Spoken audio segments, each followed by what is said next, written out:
Namaste and hello everyone. Welcome back to my channel Hamsavahini Vajraasthra. I'm Ahuna. In today's video, I am quite excited to share some of my thoughts on the book that I have been reading last week.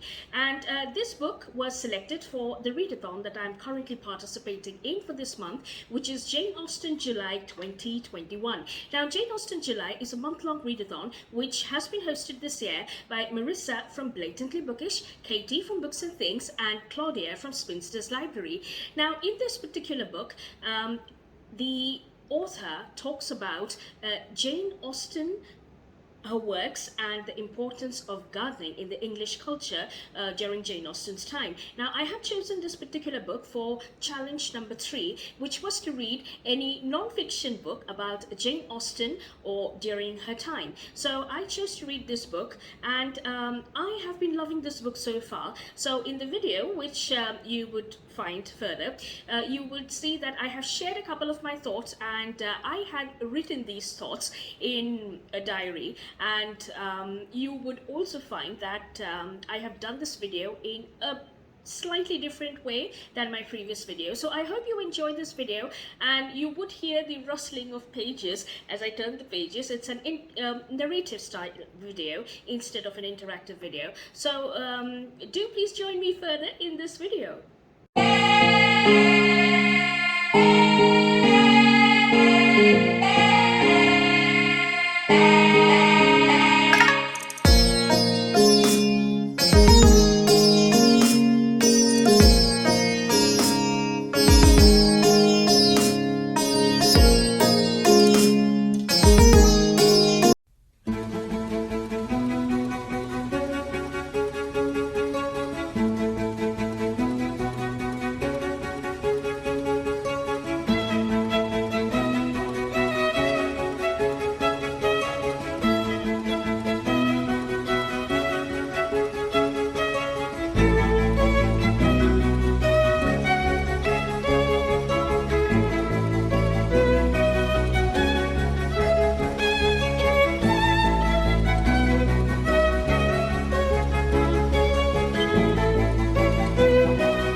Fortune, or not by me. You will have nothing. I could live by my Pen?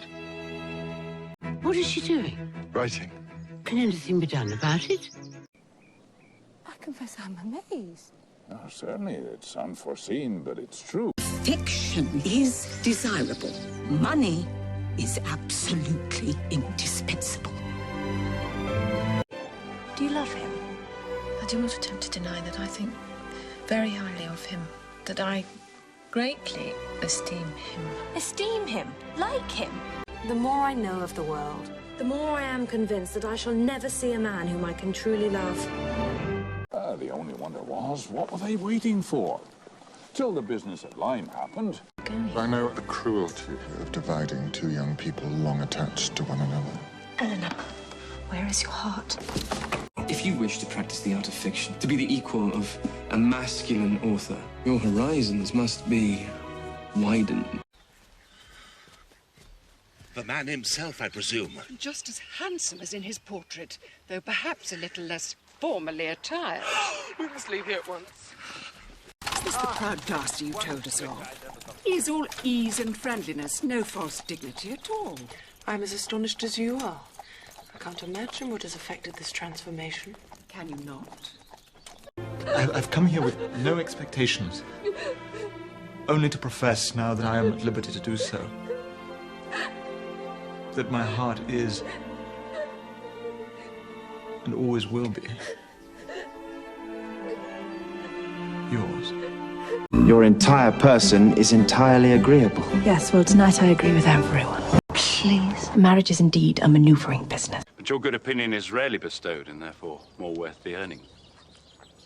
Thank you.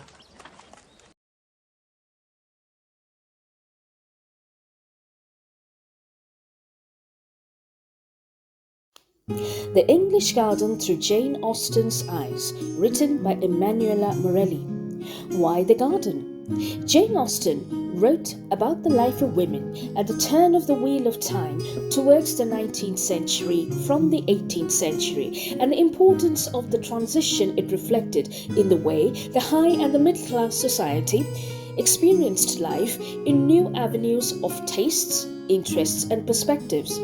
Jane Austen's novels encompass life as it was during that period of time, and though it does not gravitate towards the historical events which were unfolding gradually then, yet with her rich imagination and close observation of life happening around her and within the society in general, she penned a rich tapestry of plot which captivated the literary fields back then and in the future years to come.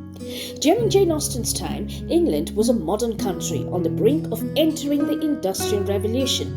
Economy was progressive and there was much attention paid in the societal structure and economic conditions of family, keeping the poor and the impoverished in the picture as well. Women in those days in the English society were restricted to attending domestic concerns and education was limited, yet different from a man's education, which involved travel and exploration.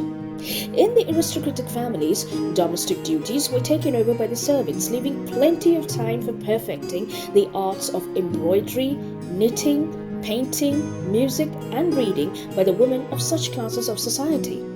Thus, gardens and free open space with wilderness was the immediate alternative of women, other than their homes or visiting their neighbors or just about attending social gatherings. Women independently did not have any relevant social position, and hence their inheritance depended on the men in their family. This can be observed in the story of Sense and Sensibility when Mr. Henry Dashwood's death turns his daughters' and widows' lives upside down as the inheritance goes to his eldest son, John Dashwood. Similarly, in Pride and Prejudice, Mrs. Bennet is always seen lamenting over the inheritance of their estate by the cousin of her daughters, Mr. Collins, should there be an unfortunate sudden demise of Mr. Bennet. Women could not earn or take interest in business or political affairs, hence, other than perfecting the arts, they could only engage in walking and rarely horseback riding for the positive effects these activities had on their health. Gardens were thus an important space for women, especially the country houses, where large investments were made to convert them into a heritage haven, with grand gardens and walkways paving around the estate for women to take long walks in the open spaces of the wilderness or bask in the beauty of an enchanting garden.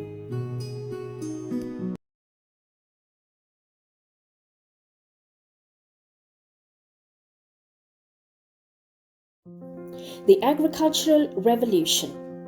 During Jane Austen's time, England had a large population of country dwellers who had to face the climatic and natural conditions in everyday life. Woodlands and forests were scarce during those times, and it was just green all around.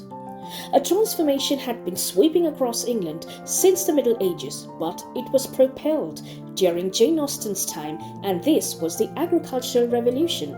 Since the Middle Ages, agriculture gradually started gaining shape under the Normans, and during Jane Austen's time mainly included centralization of land ownership and privatizing personal spaces from farmlands to garden spaces. A reflection of the agricultural revolution in the English countryside between the 18th and the 19th century is briefly mentioned in the description of the landscape within a conversation between landowners in the story of Sense and Sensibility in two instances of the novel. The first instance is seen in chapter 6, an excerpt from chapter 6, Sense and Sensibility. The situation of the house was good. High hills rose immediately behind and at no great distance on each side. some of which were open downs, the others cultivated and woody. The village of Barton was chiefly on one of these hills and formed a pleasant view from the cottage windows. The prospect in front was far more extensive. It commanded the whole of the valley and reached into the country beyond. The hills which surrounded the cottage terminated the valley in that direction under another name, and in another course it branched out again between two of the steepest of them. A second excerpt from chapter 16 of Sense and Sensibility. Beyond the entrance of the valley, where the country, though still rich, was less wild and more open, a long stretch of the road which they had travelled on first coming to Barton lay before them, and on reaching that point they stopped to look around them and examine a prospect which formed the distance of their view from the cottage from a spot which they had never happened to reach in any of their walks before. Hence, back then, large areas of available green lands with sparse hedgerows and possibly a few wooded areas were common in the English countryside. These were alternated with agricultural lands where the concept of fencing from Roman and Saxon periods were implemented and demarcated the open space greenlands from the agricultural fields. The concept of landscaping thus emerged to convert these open spaces into productive and aesthetic surroundings within an estate, and hence huge amounts of money were invested in reshaping these vacant spaces with proper boundaries and fences. Forests and woods were scarce, yet, if found on a property, became either an important grazing pasture or used for fruit picking, since it became an essential community asset with common rights.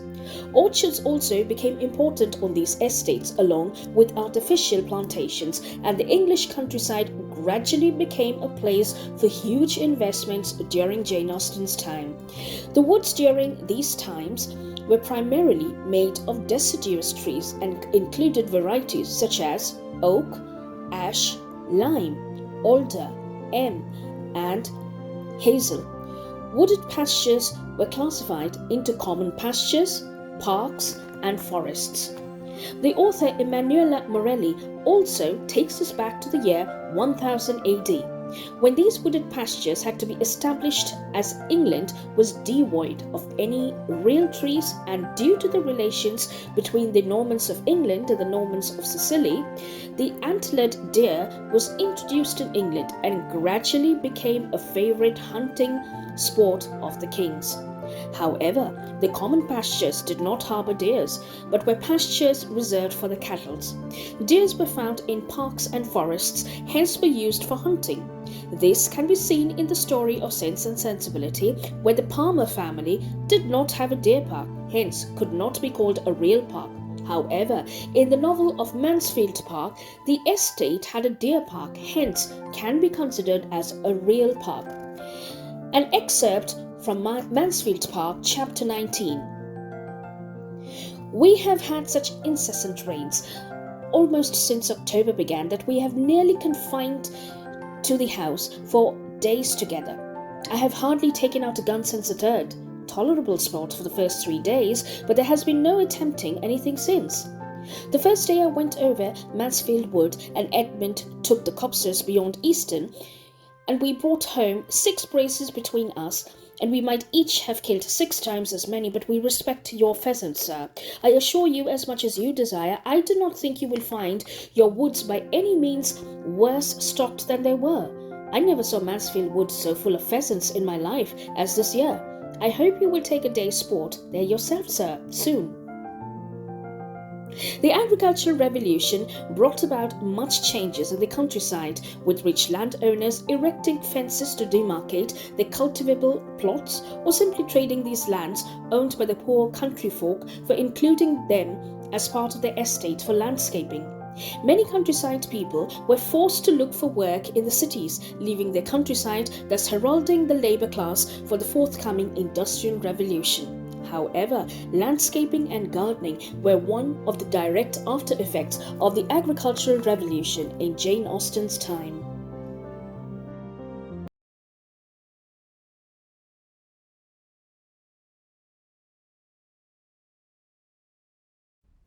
The aesthetics of nature brought about in a garden. Picturesque, a word often used to describe a beautiful countryside in Jane Austen's time.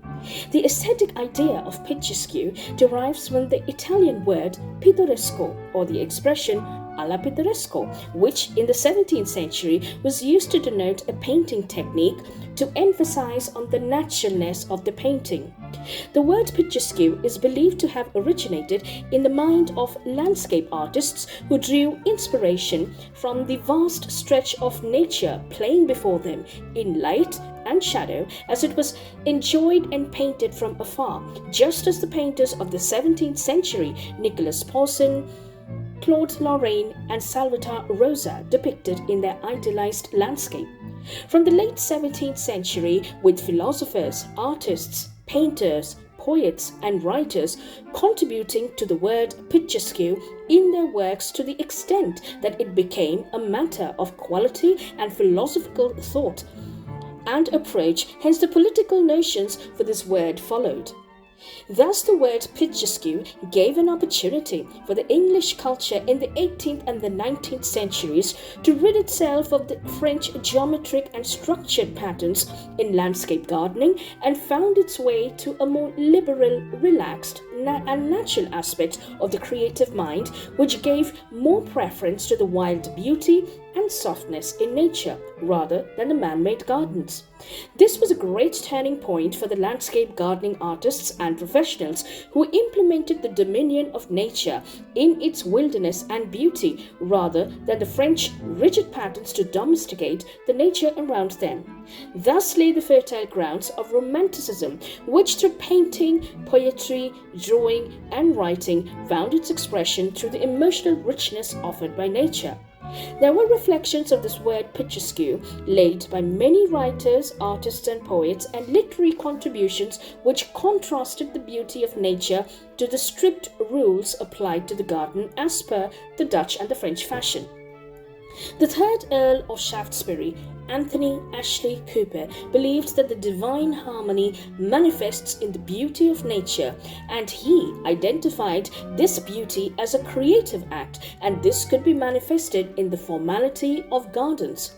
Since the word picturesque now became the central core of all philosophical, intellectual and artistic thought, sublime divine harmony was some of the other attributes it had to encompass, and all of this was now to be brought about in the English garden.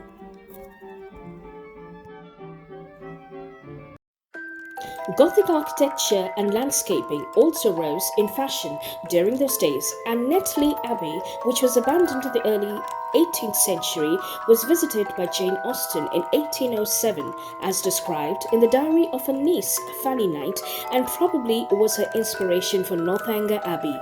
Her protagonist Catherine is initially incapable of distinguishing between reality and imagination, and seeks to demystify the nature of emotions sparked by the novel Udolpho inside Northanger Abbey. Thus, gardens were an important part of the English life and was definitely reflected in most of Jane Austen's novels, where her characters usually stir important decisions or there are crucial elements which revolve and change the entire story altogether with just one walk through the gardens.